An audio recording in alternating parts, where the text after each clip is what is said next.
नमस्कार। इस खास साप्ताहिक सेशन में आप सबका स्वागत है। इसका नाम है वीकली न्यूज हंट। दोस्तों, जैसा कि आप सब जानते हैं कि इस खास सेशन में मैं शामिल करता हूं उन खास बिजनेस संबंधी खबरों को जो आपसे सीधा सरोकार तो रखते हैं, मगर टीवी न्यूज की होड़ में या तो हाशिए पर रहते हैं या फिर फास्ट फॉरवर्ड हो जाते हैं। तो आइए इस सेशन की शुरुआत करते हैं और पेश करते हैं इस हफ्ते की मतलब 9 अगस्त से लेके 15 अगस्त की 10 महत्वपूर्ण खबरों। मोदी सरकार कर सकती है एक और राहत पैकेज की घोषणा। पीएम मोदी के फेसलेस सिस्टम से खत्म होगा जुगाड़ और सिफारिश का चक्कर। सेल को मिलेगी पहली महिला प्रमुख। ट्विटर का नया फीचर लॉन्च। सरकार निजीकरण की दिशा में उठा रही है एक बड़ा कदम। ग्रेजुएटी की रकम के लिए अब 5 साल के लिए नहीं करना होगा इंतजार। एमएसएमई के लिए बन सकता है भूमि बैंक और सामुदायिक सूक्ष्म वित्त संस्थान। कारोबारियों को बिना गारंटी मिलेगा अब लोन।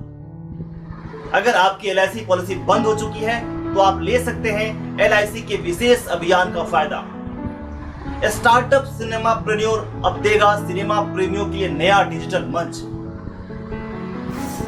अब देखते हैं खबरों को थोड़े विस्तार में। पहली खबर, मोदी सरकार कर सकती है एक और राहत पैकेज की घोषणा।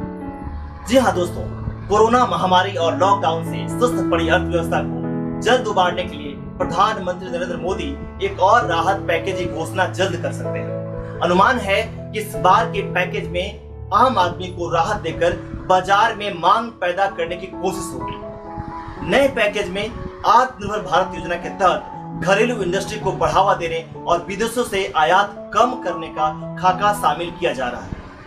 गौरतलब है कि इससे पहले लाई गई राहत पैकेज में मुख्य रूप से उद्योगों और एमएसएमई को राहत देने की कोशिश की गई थी। हालांकि पिछले पैकेज से बाजार में मांग पैदा कर नई नौकरियों के अवसर बढ़ाने में की उम्मीद जो की गई थी उसके अनुरूप सफलता नहीं मिल पाई।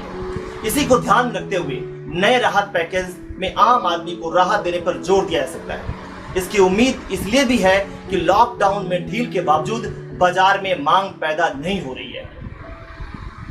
दूसरी खबर, पीएम मोदी के फेसलेस सिस्टम से खत्म होगा जुगाड़ और सिफारिश का चक्कर। दोस्तों, फेसलेस ई असेसमेंट सर्विस 25 सितंबर से देश भर में शुरू हो जाएगी। प्रधानमंत्री नरेंद्र मोदी ने ट्रांसपेरेंट टैक्सेशन ईमानदारों के लिए सम्मान प्लेटफॉर्म का लॉन्च करते समय 3 सुविधाओं को फेसलेस असेसमेंट, फेसलेस अपील और टैक्स पेयर चार्टर की शुरुआत की। फेसलेस असेसमेंट और टैक्स पेयर चार्टर अभी लागू हो गए हैं, लेकिन फेसलेस अपील 25 सितंबर से शुरू होगा।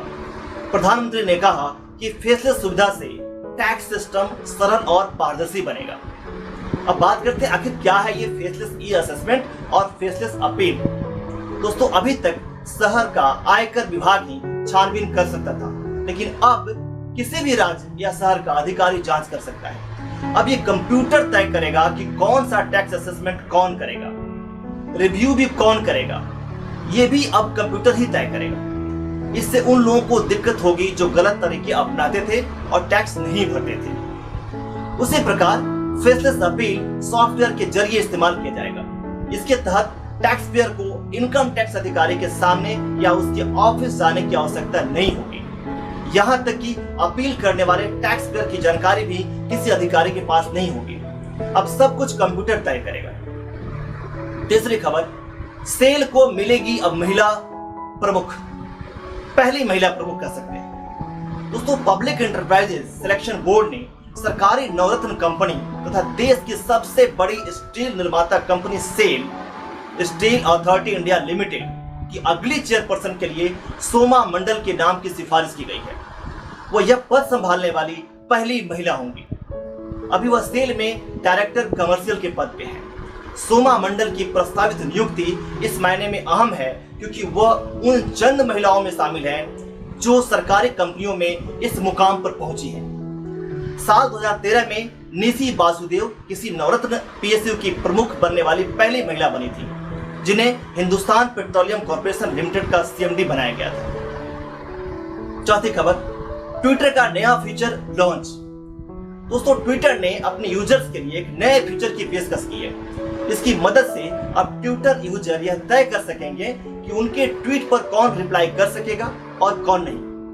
यह नया फीचर भारत समेत पूरी दुनिया के लिए उपलब्ध है। इस फीचर में ध्यान रखने वाली बात यह है कि ट्विटर यूजर तय लोगों को अपने ट्वीट पर रिप्लाई करने से तो रोक सकता है, लेकिन उसे देखने, रीट्वीट करने, कमेंट के साथ ट्वीट करने या रीट्वीट करने, लाइक या शेयर करने से नहीं रोक सकता। कंपोज ट्वीट में ग्लोब आइकन पर आप टैप कर सकते हैं। यहाँ रिप्लाई कर सकने वाले लोगों को लेकर 3 विकल्प मिलेंगे आपको। एवरीवन मतलब सभी के लिए, दूसरा जिन्हें आप फॉलो करते हैं, और तीसरा केवल वही जिन्हें आप मेंशन करना चाहते हैं। अपना विकल्प चुनने के बाद ट्वीट पोस्ट किया जा सकता है। ट्वीट पोस्ट होने के बाद रिप्लाई सेटिंग को नहीं बदला जा सकता। अब लेते हैं 5वीं खबर। सरकार ने निजीकरण की दिशा में उठा रही है एक बड़ा कदम। जी हाँ, सरकार निजीकरण की दिशा में बड़ा कदम उठाते हुए 18 रणनीतिक क्षेत्रों की पहचान की।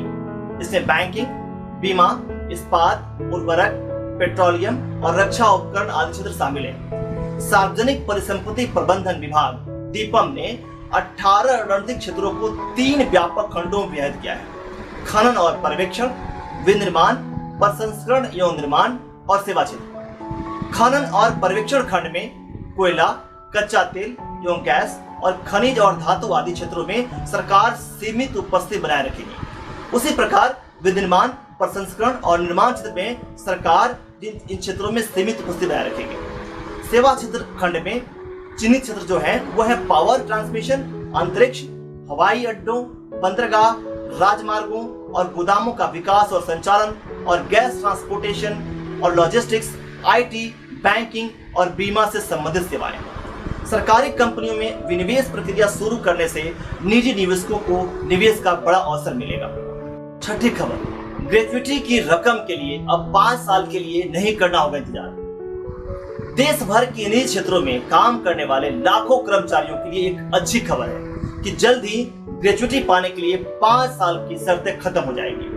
केंद्र सरकार कर्मचारियों के लिए ग्रेच्युटी भुगतान की समय सीमा को 5 साल से घटाकर 1 से 3 साल के बीच करने पर विचार कर रही है। सरकार के अनुसार यह फैसला भारत के श्रम बाजार की प्रकृति को ध्यान में रखते हुए किया जा रहा है, जहां ज्यादातर कर्मचारी केवल छोटी अवधि के लिए ही कार्यरत होते हैं, जिसके कारण ग्रेच्युटी पाने की समय सीमा को कम करने की मांग हो रही है। इसी को देखते हुए सरकार इसके शर्तों में ढील देने की बात कर रही है और इसको लागू करने पर विचार कर रही है। श्रम पर बनी संसदीय समिति ने भी हाल ही में पेश की गई अपनी रिपोर्ट में कहा था कि ग्रेच्युटी भुगतान की पात्रता की वर्तमान 5 साल की समय सीमा को घटाकर 1 साल किया जाना चाहिए।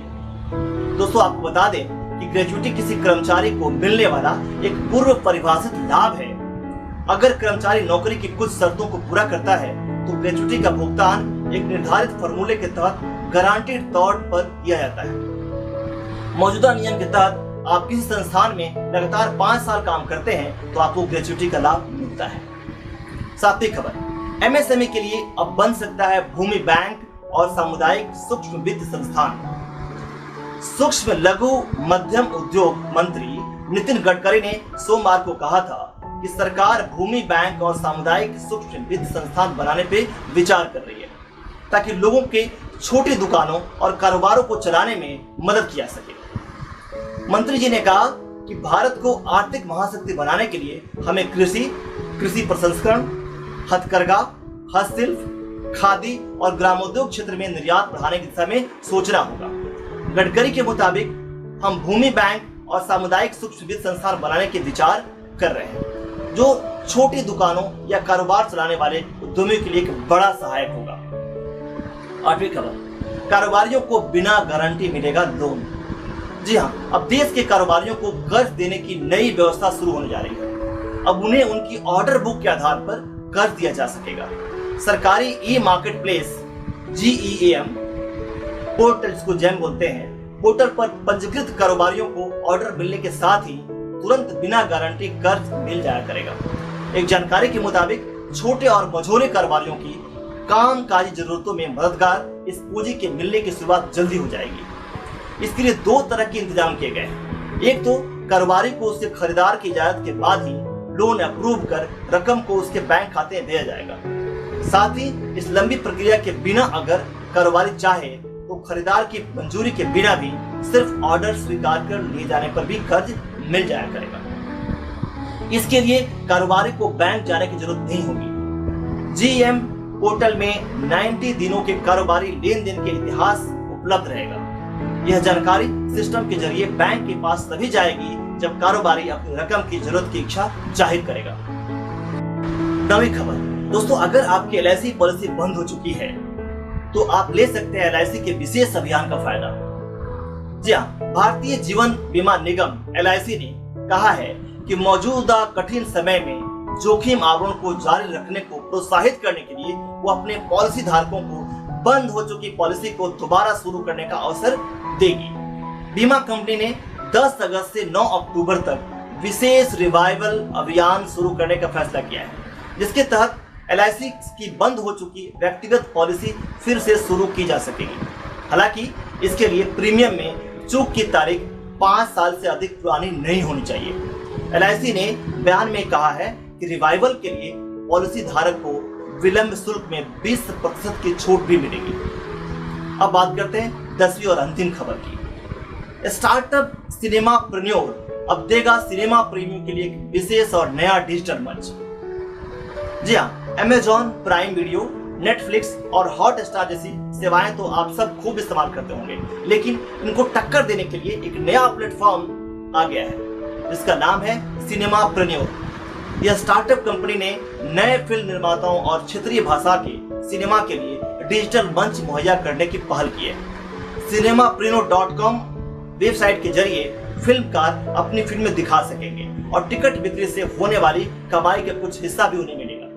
cinemapreneur.com के अनुसार वेबसाइट बहुत मामूली शुल्क पर उन क्षेत्रीय फिल्मों को दिखाएगी जिन्हें विदेशों में आयोजित होने वाले फिल्म फेस्टिवल में सम्मानित किया गया है। दोस्तों, ये था इस हफ्ते का न्यूज हंट। मिलते हैं अगले सप्ताह इसी सेशन में, इसका नाम है वीकली न्यूज हंट। तब तक के लिए आप सबको नमस्कार।